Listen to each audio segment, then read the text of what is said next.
Les 4 poids lourds européens à Rome pour un mini-sommet anti-crise avant le sommet crucial prévu la semaine prochaine. L'Italie, la France, l'Allemagne et l'Espagne ont trouvé un accord pour mobiliser 1% du PIB européen en faveur de la croissance. La République pleure, car la France est endeuillée. Hommage national aux 2 femmes gendarmes tuées dimanche dans le Var.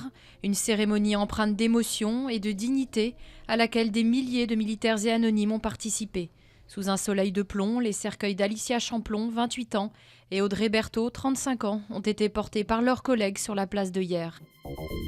Des remous chez les écologistes. À peine leur groupe obtenu à l'Assemblée, le premier de l'histoire, Europe Écologie Les Verts se voit contrarié sur plusieurs fronts.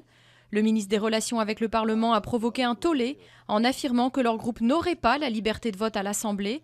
Autre polémique, le remplacement au ministère de l'écologie de Nicole Bricq qui défendait les positions des Verts sur les gaz de schiste. À cela sont venus s'ajouter les critiques acerbes de Daniel Cohn-Bendit à l'encontre du parti. La défense d'Anders Breivik veut lui éviter un internement psychiatrique, comme l'a requis le parquet. Ses avocats insistent pour que le tueur d'extrême droite soit reconnu sain d'esprit et donc pénalement responsable de la mort de 77 personnes en juillet dernier. Ils demandent néanmoins une peine de prison la plus clémente possible. Au dernier jour du procès, des familles de victimes ont quitté la salle lorsque l'accusé a pris la parole. Le verdict sera rendu le 24 août. Le mariage du rap et du jazz. 15 jeunes rappeurs de banlieue mêleront leurs textes aux accords du jazzman Éric Truffaz samedi à Ris-Orangis dans l'Essonne. But du projet, leur donner une place sur scène.